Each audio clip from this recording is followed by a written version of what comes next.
I don't think Charles Evans is the only one who's nervous about the inflation outlook. And from my perspective, Charles Evans has always been sort of a good barometer as far as how the market is viewing things as well. I think his views are doing a good job of expressing what bond market participants are thinking too, that, maybe this wasn't the best idea. Now, why he ended up voting for it, I really don't know. Maybe oftentimes what you'll find is that one person expresses a dissent and they just sort of leave it at that. They think that, maybe Neil Kashkari was the one who was going to stick his neck out and say, well, we shouldn't have hiked. A lot of them seem to be expressing a little bit of regret over voting for the hike with Charles Evans and also with Kaplan. So who knows as to what the outlook is. It seems to me that the data has been weak enough that they shouldn't constantly dismiss the data if they are indeed data dependent.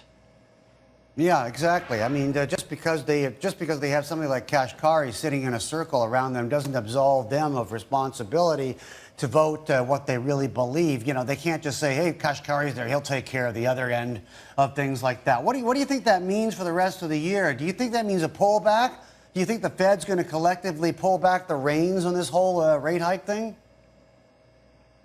I think that they will start to talk about, let's put things on pause for a little bit here. Maybe try the balance sheet reduction, start the cap program at maybe the September meeting. And so that way they can buy themselves some time. So maybe not necessarily putting things, changing people's expectations about how many they will do, but just the timing of it. Because going in to this, say the March meeting, it really looked like they're going to be hiking both in June and then September. Well, now that's being pushed out into 2018 that you'll get the next hike. And so I think they're okay with that. And as long as the market is not pricing in an imminent hike, I think they're all right with it.